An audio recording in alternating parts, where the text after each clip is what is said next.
Well, good morning, church. I want to welcome everybody that's doing church over at the warehouse. I hope you're having a great morning. Everybody doing church over at the fire hall, our friends up in Churchill that are doing church. Those of you that are having church at the cabin, in the car, in the semi-truck, barreling down the highway. Those of you that coffee shop, maybe you're riding your bike, exercising, putting your makeup on, or here at the factory, we are having church all over the place as we come together to learn God's Word. And I'm excited about what God's got for us this morning. You know, it was about a couple of months ago that began thinking about the book of Matthew and about this series that we were going to be doing right now. I got so excited.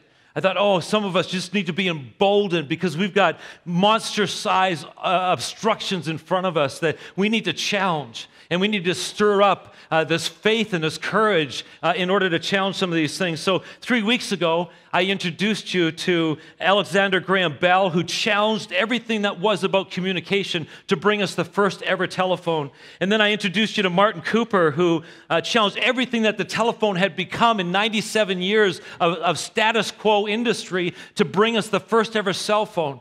And then I introduced you to Frank Canova, who challenged what had become of the cell phone for 21 years to bring us the first ever smartphone. And this was really helpful to kind of be introduced to these people because we gave them a name. We recognized them as disruptors. These are the disruptors. And we said these disruptors, they don't just enter a market and compete in that market. They don't just tweak the market. They just don't bring a little bit of innovation. They take the market and they flip it right upside down.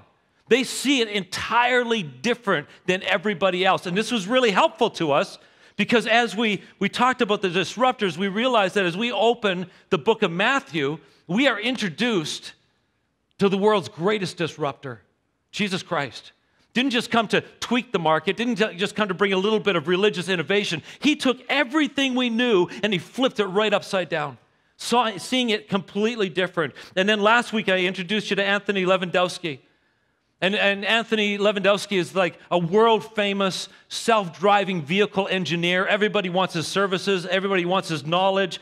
He's the guy that brought Google all of their self-driving Priuses, and he's working on all this crazy cutting-edge technology. However, allegedly, he walked out of Google's head office a few years ago with 14,000 trade secrets tucked into his laptop, and now he's up on charges, and if he ends up being found guilty, he'll face 10 years in prison. But it was helpful to hear his story because it let us know that there's another kind of disruptor. In fact, we called it the other great disruptor. And in Matthew chapter 13, Jesus introduces us to the other great disruptor, Satan himself. And what does Satan want to do? He wants to steal, kill, and destroy.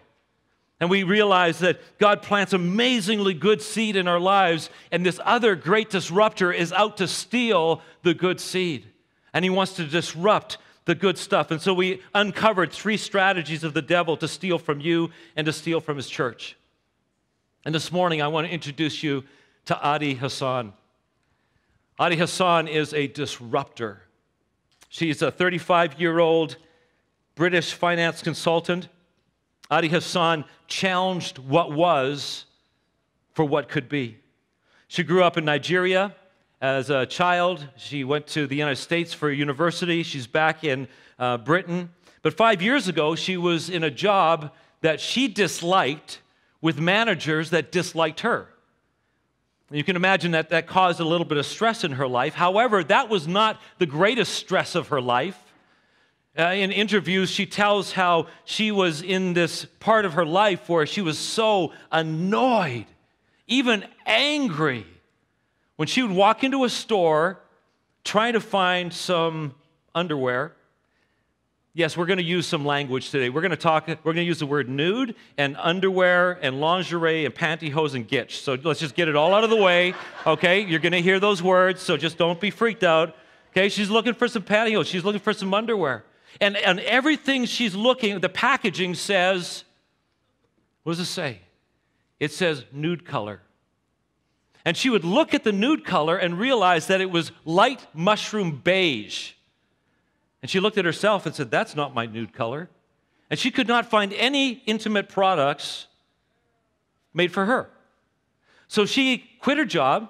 She took design and sewing classes, and she created a company called Nubia Skin challenging what was of the pantyhose, underwear, lingerie industry, dedicated to women, to letting women know that they matter and they are seen and they are special regardless of the color of their skin, and launching an intimate product that matched all different shades of skin. So she created her first piece of underwear. It was a bra. She posed with it, holding it in her hand, and got a picture taken. They put it on Instagram. They put it on Facebook. By the end of the first week, she had 1,000 followers. By the end of the first month, she had just under 30,000 followers. And her business went viral. By the end of the year, she was named Fashion Entrepreneur of the Year. By the next year, she was named UK's Fashion Designer of the Year. The next year, Beyoncé and all of her dancers danced in Nubia Skin products, which I'm not going to show you the picture. The year after that, she was named to the Order of the British Empire. And although she had this meteoric success, rise to success, that's not what impressed me most as I studied her life and heard her interviews. What impressed me most, what was happening on the inside of her as a disruptor. And I noted that the journey that she took and the character that was being developed in her took a predictable sort of number of steps, and we want to study those today. Here's what I noticed. In the interviews, she would make statements like this, that first of all, she left her lucrative job in the finance consulting business. Secondly, she would often talk about how she was fueled by annoyance and anger. And thirdly, that she wanted to form a team simply to service women of color. And what I found interesting was that these three statements actually parallel what we've been reading together in the book of Matthew. And I believe they form something of the essence of what it is to be a disruptor. So we're going to go to school on the world's greatest disruptor, Jesus Christ. And we're going to listen to him as he tells us what the characteristics of a disruptor are. A person who is willing to challenge the status quo. A person who's willing to challenge brokenness and injustice. A person who's willing to challenge the gravitational pull of apathy and lethargy. And to challenge the impact of the other great disruptor, Satan. Generally, what we're going to do is we're going to follow this pathway, and we're going to find out that these people, number one, they leave something comfortable. They walk away from something comfortable in order to be a disruptor. Number two, they pay attention to what annoys and angers them. And number three, they join a team to serve and make a difference. Now, in our chapter-a-day reading plan, we are in Matthew chapter 16 to 22. And we are in day 235 of a 1,000-day journey, which means we're not even reached the quarter waypoint. So if you're new here, if you're just joining us, or if you've fallen off the reading wagon, it's time to get back on. Tomorrow we are on Matthew chapter 23, and I encourage you to jump back in. What we're doing as a church, all across our church, we're encouraging everybody, so children to students to young adults to adults to seniors, to say, listen, take 10 minutes of your day. You say you're a follower of Christ. Okay, take 10 minutes of your day, read a chapter of his word, and simply posture your heart to say, God, what are you saying to me today through your word? That's all we're doing every single day for 1,000 days. And so this last week, we read Matthew 16 to 22. But what I want to do this morning is I want to take you back for a moment to Matthew chapter 4. Because in Matthew chapter 4, we see Jesus, and he's not just about to tweak the market, he's about to turn it right upside down. And this is what we read. One day, as Jesus was walking along the shore of the Sea of Galilee, he saw two brothers, Simon, also called Peter, and Andrew, throwing a net into the water, for they fished for a living. Jesus called out to them, "Come follow me, and I will show you how to fish for people." Jesus was challenging what was in their life for something better. He was not just adding a little bit of innovation, he was flipping the market upside down. Jesus was disturbing human values and pursuits and definitions, and so he calls out to them and he says, listen, Peter and Andrew, I've got a higher calling for you, and I'm calling you to leave these nets. In fact, here's what happened next, and here's what we're going to do at all of our sites this morning. When you see something underlined in red, I need you to work with me. I need it to come out of your mouth, and to come out of your mouth with a bit of energy. We want it ringing in the room, this key point. So here, the first one is coming right up. Here we go. We're going to say this together. And they left their nets. Yes, they did. They left their nets. Underline that in your brain. They left their nets at once and followed him. A little further up the shore, the two other brothers, James and John, sitting in the boat with their father Zebedee, repairing their nets, and he called to them to come too. They immediately followed him, leaving the boat and their father behind.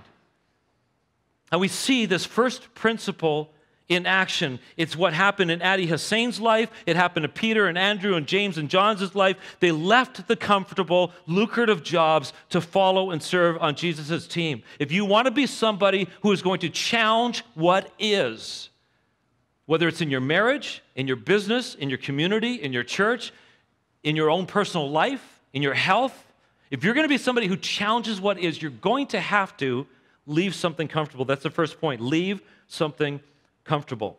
Now, just to be clear, I'm not suggesting you walk into your boss's office tomorrow, hand in your resignation, say, I'm leaving something comfortable, and I'm just going to go follow Jesus, okay? That's not what I'm saying. What I'm saying is this: there is a higher calling to your life. There's a higher calling. And then just designing that gizmo, managing that money, selling that product, fixing that machine, providing that service, supervising that department, trading that commodity, solving that problem, negotiating that deal, or making money for the company and yourself. You have a higher calling on your life than just doing that to make money for the company or make money for yourself. You should work in a way to serve God. Your work should be worship. Every day you go to work, no matter what you do, you should serve in that job as if you are worshiping God. However, following Jesus, you discover there's this higher calling to your life than making money for the company or for yourself. And if you want to find it, you're going to have to leave your nets. You're going to have to leave what's comfortable to join Jesus in a mission.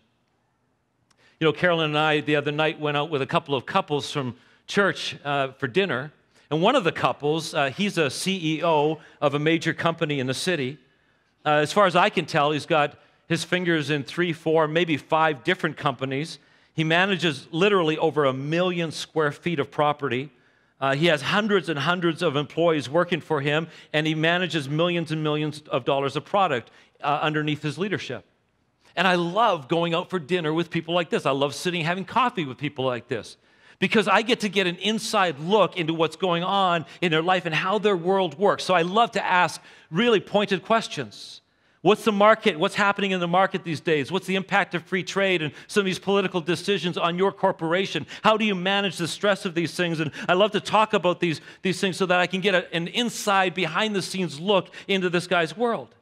And we talked a little bit about business, but I could tell he didn't really want to talk a lot about business because there was something else lighting him up that night. And as I sat and talked to him, I listened as he told me about a couple of books he had picked up. And they were books about how young men and boys develop character. And in today's culture, what brings integrity and mentorship and strength to a young boy's life? And the reason he was reading these books is because he was telling me how he's applying these principles that he's reading in Riverwood Kids. And in his class that he has every week of 2- and 3-year-old boys.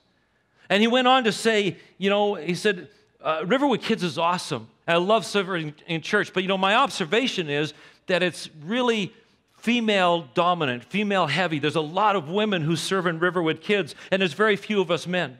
And he says, I love what they're doing. They're doing a great job. But he says, you know, when I watch the boys, it's very interesting.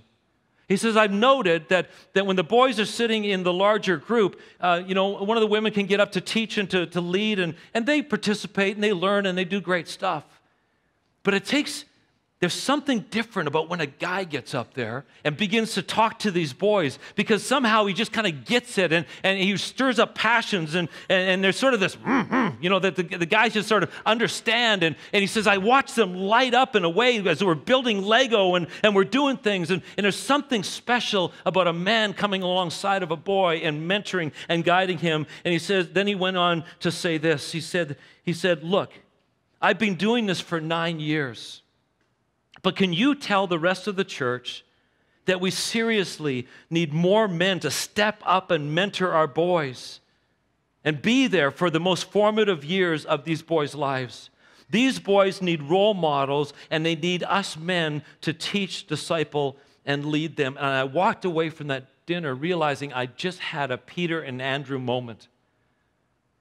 I just watched somebody leave their nets to accomplish their higher calling. Now, he's still a CEO by day. He's in charge of hundreds and hundreds of people. He has acres of property. He has hundreds of millions of dollars of equipment and product. But every week he leaves his nets to partner with the rest of the Jesus team to answer his higher calling. And I have a probing question for all of us. Have you left your nets lately? Or are you still mending your nets? Have you left your nets to answer your higher calling? Are you part of Jesus' team of disruptors, challenging what is together for something better? Now look, I know that God has made you good at what you do. It's part of who you are. It's part of how He wired you. You are good at designing that gizmo, managing that money, selling that product, fixing that machine, providing that service, supervising that department, trading that commodity, solving that problem, negotiating that deal. He's planted those gifts and abilities in your life, and it's wonderful. However, there's something else He's planted in your life, and it's called spiritual gifts. And it's called a calling to make a difference spiritually in this world. He's given you resources and talents and abilities. He intended you to use them in a way that He calls these guys and says, I want to make you into fishers of men. Now, don't get too hung up on that, because I think if Peter and Andrew and James and John had been carpenters, instead of using the fishing motif, I think Jesus would have said, I want to make you builders of people. And if they had been mechanics, I think He would have said, I want to make you into guys that fix people and tune up their lives in a powerful and profound way. If they'd been heavy equipment operators, I think He would have said, look, I want you to join me in building roads to people's lives. If they'd been nurses and doctors, I think He would have said, look, I want you to help me be healers of people. Don't get hung up on the fishing thing. I think it's the people thing that's so important. That God wants us to have an impact on people, to have an impact and a transformative impact on people's lives. So I ask you again, have you left your nets? Have you left what's comfortable? Have you left what's familiar to become a disruptor and join Jesus' team for your higher calling? Disruptors, the kind that Jesus is looking for, work in teams. They see what can be their higher calling, and they instinctively understand that they're going to have to walk away from something very alluring and very comfortable in order to answer that higher calling. But Adi Hassan's story and the Gospel of Jesus teaches a second characteristic of disruptors, and it's this. Number 2, they pay attention to what annoys and angers them. Adi Hassan was incredibly bugged by the fact that the world defined nude color as light mushroom beige, and that's all they knew. And this bothered her because she was not able to find intimate products for her or other people, and so she turned her annoyance and her anger into action and into a multi-million-dollar business. So, can I tell you what bugs me? Can I tell you what really rips my gitch? To stay in the motif. Let me tell you what really bothers me, because I took time this last week to write down what really gets me going. And this is a great exercise. I encourage you to do the same thing. So I'll just read you some journal notes. What annoys and frustrates me is missed opportunities and wasted moments. I've been called intense sometimes. And one of the reasons is because I hate the thought of a wasted moment. It drives me crazy, the thought of a missed opportunity. Here's something else. Talk without action drives me crazy. Watching people that it's so obvious to me that the hook of the other great disruptor, Satan, has gotten into their life and has reeled them in and is anchoring them down, and they have no idea of the freedom that is possible to them. Drives me crazy. Shallow, surfacey experiences that opt for not offending someone rather than depth, reality, and telling the truth. Wasted money drives me crazy. Here's something else that I can just feel burning inside of me. Limp, lazy, lifeless marriages that lack a spark and are just limping along year after year and decade after decade. It just drives me nuts. Here's something else. Unspoken words. Follow me on this. But unspoken words really bug me.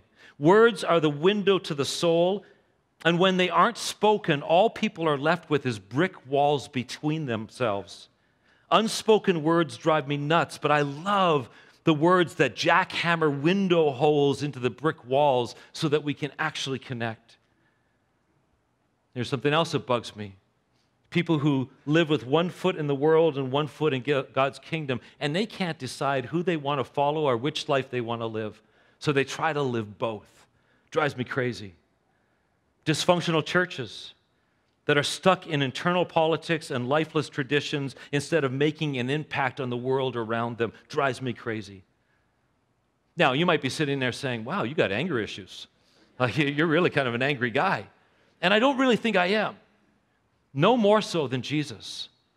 In fact, I think if we were to ask Jesus, sit him down for an interview and say, Jesus, what annoys you?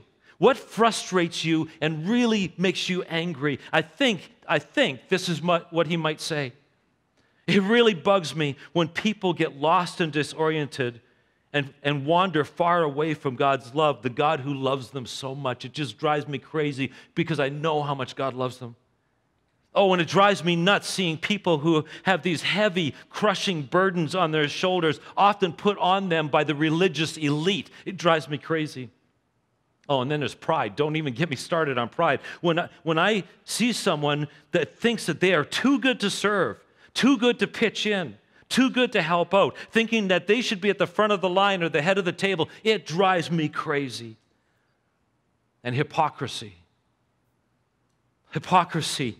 When people put on a mask and pretend that they are spiritual or religious or committed when they really aren't. I hate that. I hate when people are not authentic, transparent, and real. And I abhor injustice when the poor are trampled down with no hope and no advocate for them. When the prisoner and the captive are abandoned. When the sick suffer in silence and are left unhealed. And when the people are overloaded and live burdened and broken lives. That frustrates me so much. And we have a word for this kind of anger and annoyance. It's called holy discontent. This was Jesus' holy discontent. Now, in case you think that I'm just making this up, let me take you through the verses that we already read together and a couple that we're going to be reading in these coming days. But here is Jesus in his own words, and listen for the holy discontent in his life. Jesus sent out his team of 12 apostles with these instructions. Go to the lost sheep of Israel. It drives me nuts when people get lost. I just want to help them be found. Go and announce to them that the kingdom of heaven is near. Heal the sick, raise the dead, cure those with leprosy, and cast out demons. Give as freely as you have received. Matthew chapter 11. Then Jesus said, come to me, all of you who are weary and carry heavy burdens, because it drives me nuts when I see people that are weighed down so heavy, and I will give you rest. Take my yoke upon you. Let me teach you, because I am humble and gentle in heart, and you will find rest for your soul. For my yoke is easy to bear, and the burden I give is light. Chapter 18. So anyone who becomes as humble as this little child is actually the greatest in the kingdom of heaven. Flipped market right there. Matthew 23. Pharisees, hypocrites. They don't practice what they teach. They crush people with unbearable religious demands. They love to sit at the head of the banquet table at the seat of honor in the synagogues. But I say, the greatest among you must be a servant. But those who exalt themselves will be humbled, and those who humble themselves would be exalted. And then Luke chapter 4, the Spirit of the Lord is on me because he has anointed me to proclaim good news to the poor. He has sent me to proclaim freedom for the prisoner and recovery of sight for the blind, to set the oppressed free, to proclaim the year of the Lord's favor. You will never live out your higher calling, and you will never have the guts to challenge what is or be part of God's team of disruptors until you're willing to leave what is comfortable and until you get in touch with your holy discontent and you allow it to rage inside of you. But so many of us, we feel the fire of discontent and we do one of two very unhealthy things with it. Either we use it to complain and bellyache, or we simply douse it and say, I don't want to feel that fire. I don't want to feel the heat of that fire, and we extinguish it. For some of you, your holy discontent is seeing a young woman who maybe has 1, 2, 3, or 4 children, small children. There's no man in her life, no partner to help her parent these kids, so she is vastly outnumbered. She's living with very low resources. She's got a difficult past, and you hear her story or you see her, and it drives you crazy. So, you have got yourself into the refuge ministry here at Riverwood, and you've said, you know what? I'm going to allow that holy discontent to fuel me, and I'm going to put my arm around that girl, and I'm going to mentor her, and I'm going to encourage her, and I'm going to speak life into her life, and I'm going to play with her kids. I'm going to do whatever I can to add life and value to her life. For some of you, your holy discontent is when you watch the news and you hear of another rash of teenage suicides, or you hear of another case of a teenager being bullied to a disastrous point, or you hear another statistic about teenage depression, and it drives you crazy, the lost potential of youth, of junior high and senior high. So you've allowed that to fuel you, and you show up every single Wednesday night for Uprising, every single Friday night for senior high. And you come along these students, and you say, silently, you say, not on my watch, not on my watch. I'm going to mentor these kids. I'm going to bless them. I'm going to speak words of life into them. I'm going to encourage them. I'm going to create a safe place for them to tell me their fears and the things that they're going through, and I'm going to build them up. And you use your holy discontent.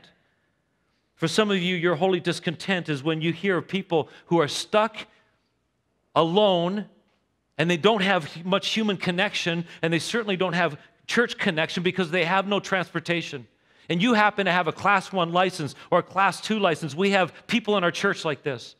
And so they get up early and they go and fuel up that bus, and sometimes they have to boost that bus in the winter, and they sweep and they clean that bus and they warm it up. And then they drive all over the city to go and pick people up so that they can come to church and they can have human connection. And nobody thanks them, but it doesn't matter because they've got this holy discontent burning in their life. And they say, you know what? Not on my watch. There will be nobody left at home. I will go and pick those people up. For some of you, it's the thought of children growing up without the Word of God in their foundation. For some of you, it's the thought of broken furniture, scraped up walls, weather stripping that is letting the energy of the building out, and it drives you crazy. And you walk in here and you see, oh, the youth put another hole in the wall. Some adults spilled more coffee on the carpet.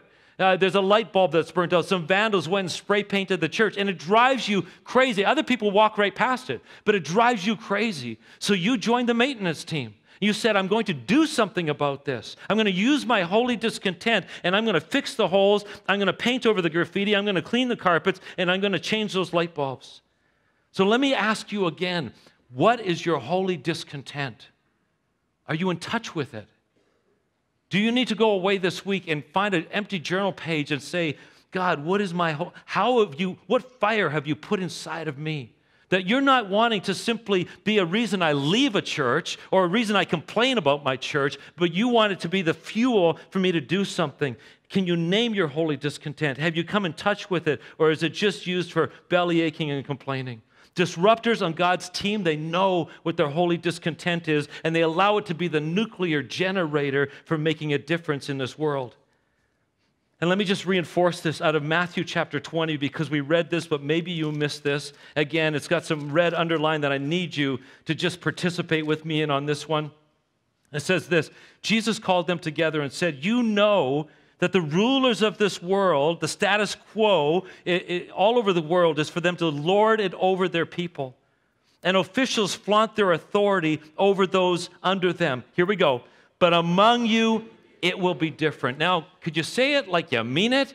Number 2, among you, it will be different. One more time, even louder. Among you, it will be different. It will be different among you. When people look at you as a Christ follower, they'll go, there's something different. There's something different. They're not like everybody else, because among you, it will be different. Whoever wants to be a leader among you must be your servant, and whoever wants to be first among you must become your slave. Jesus is flipping the market right upside down. He's seeing things so totally different. Where the world says, when they come upon one of these holy discontents, they say, someone else will take care of it. That's not my problem. What difference could I really make anyway? I'm too busy mending my nets. It's not my responsibility. Jesus says, hold it. Among you, it will be different. And out of the mouth of a Christ follower will come the words, I'm going to take care of that. This is my problem to own. With God's help, I can make a difference. I'm leaving my nets. I'm walking away from what's comfortable. I'm going to walk onto that battlefield. I am part of God's team of disruptors, and I'm taking this responsibility on for myself. I will own it and allow it to fuel the action that I have and the difference I make in this world. Those who operate as disruptors on God's team, challenging sin, challenging the effects of sin, challenging what the evil one would love to steal. They leave what's comfortable, they pay attention to the annoying and the anger in them, and thirdly, they join a team to serve and make a difference. Let me read you a quote out of an interview that Adi Hassan gave. I realize it's about women's lingerie, but just stick with me. My dream is that when young black girls have to wear pantyhose with their uniform, or when older black women want to go to church, they don't have to try to make beige work for them. It's been an amazing experience to build for other women of color who experience that every day. It lets them know that they matter. That's the mission she's on. Not making underwear. It's not about making underwear. It lets them know that they matter. It's something that is helping people. Out of all the business reports and publications that I read on Adi Hassan, they weren't really talking so much about her fantastic business practices or that she has the best product in the world. What they most often talked about was that her and her team are on a mission. They're on a mission to let other women of color know that they matter. And that got me thinking about our mission. How committed are we to our mission?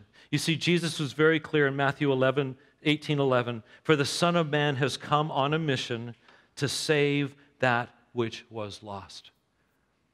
There is so much in our world being stolen and lost every single day, all around us. And God calls us to this mission to let every human being know that they matter and that they matter, and that we're going to team up to be part of a team that lets them know they matter. But I've also been thinking about this season of life for us as a church. It was about 6 months ago that a couple of our key staff let us know, they sat in my office and let us know that they felt like God was calling them to go plant a church away from Riverwood. And so, we worked for 6 months on that whole transition, and just about 3 weeks ago, we waved goodbye to them, blessed them, and said farewell. And then about 3 weeks ago, our executive pastor, who carried a massive amount of load of responsibility and administration and logistics and all that, he's no longer with us. And I heard myself saying to a number of people, this is actually pretty crazy. Like in the last 4 years, we've gone from 6 pastors to 5 pastors to 4 pastors and now to 3 pastors. And when I look at the organizational chart and the responsibilities that those 6 pastors, and we have a phenomenal team on our staff, and they carry so much of the load. But just in terms of the pastoral portfolio, when I look at the org chart and the responsibilities that now the 3 of us are carrying, I should be panicking. I should be going out of my mind right now, because Riverwood is not a small church. It's not getting smaller. It's getting bigger, and our dream is that it would get bigger yet and have more of an impact. But I've got to tell you, I'm absolutely not panicking. And here's why. Because I am sensing that God is saying to us, it's time once again to take the ministry off of the stage. It's time once again to take the ministry out of the hands of the professionals and the paid staff and back into the hands of the people where it belongs, which is every one of you. I sense God saying, I never created and organized my church to be a top-down, stage-front corporation. My church has always been intended to be a grassroots, bottom-up movement of disruptors. My church isn't supposed to have 3 or 7 or 10 or 12 pastors or ministers. It's supposed to have, in the case of Riverwood, 1,000 ministers. Actually, let me be more accurate. My church at Riverwood is supposed to have 1,600 ministers, not just 3 or 6. Every one of us has been called to be a minister of the gospel of Jesus Christ. Every one of us is called to challenge what is for what could be. Every one of us is called to be a disruptor, to challenge the status quo, to challenge the devastating ripple effect of sin, to challenge the other great disruptor, Satan, who is hell-bent on stealing, killing, and destroying our lives and our church. But we're called to do this together as a team. So I have 2 practical challenges that I want to issue. The first one, stick with me, it's a little bit of fun. I'll tell you why we're going to do this. Okay, the first one is this. I challenge you to read your chapter a day and look, along with everything you're asking God to tell you, look for something that pops out that's postable, okay? On Instagram, on Facebook or on Twitter or wherever you want to post it, okay? And post it with this hashtag RW Chapter a Day. Now, if you search everywhere in the entire world on the World Wide Web about any hashtag RW Chapter a Day, there's one post right now. We own it, okay? I posted it this last week when I read Matthew chapter 20. Jesus didn't come to be served, but to serve.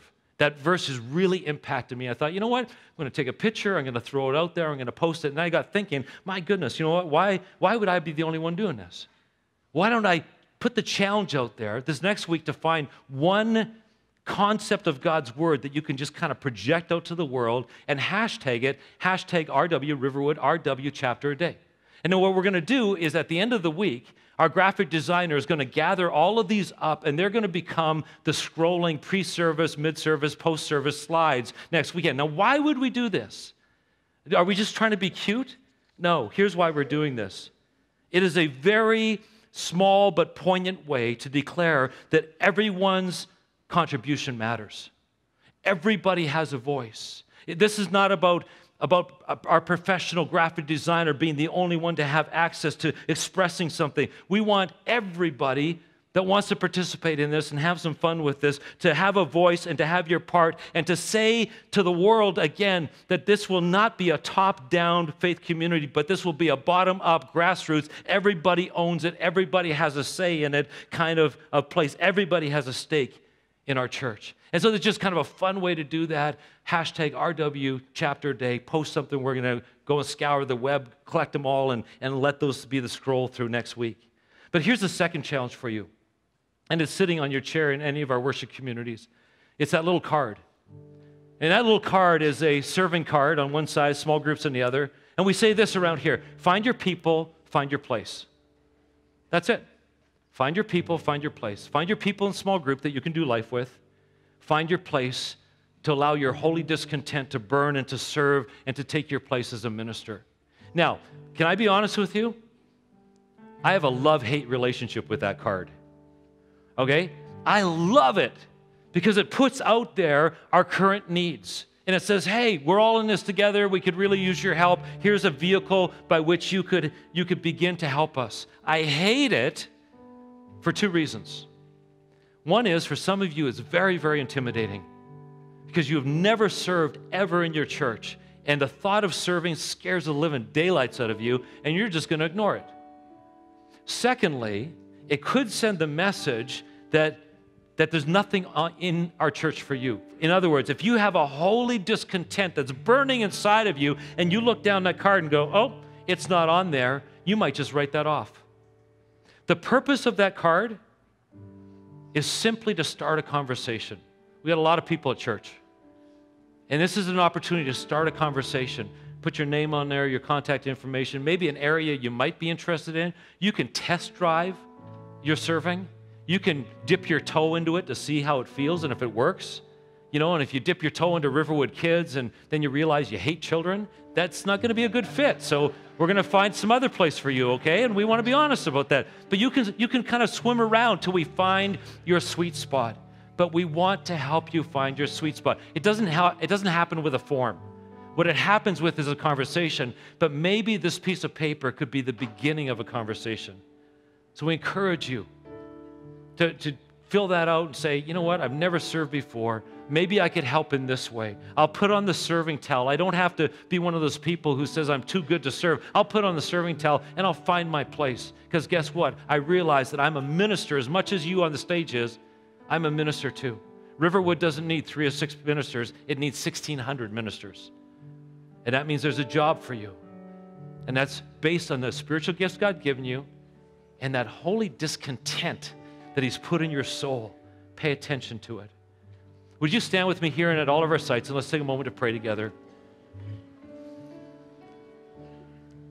God, I thank you how we don't have to be afraid of truth because truth sets us free. God, I thank you that you have called us. The truth is that you've called us not to just be mousy, not to just shrink back, not to be people that just kind of hide under a rock, but you called us to be the great disruptors along with you, to stand in the face of challenges. Some of us, we need to stand in the face of challenging our dead marriages right now. Some of us need to stand in the face of broken relationships. Some of us need to stand in the face of a job that's sucking the life out of us and we have no passion for it at all. Some of us need to stand in the face of some of our own failure. Some of us need to stand in the face of some really bad habits that are in our life. Whatever that challenge is, God, I pray that you would raise us up this week and cause us to be the disruptors, to leave what's comfortable, to channel and get in touch with the annoyance and the anger and turn it into a holy discontent, and to join a serving team to make a difference in our world. God, make us that as a church, we pray. In Jesus' name.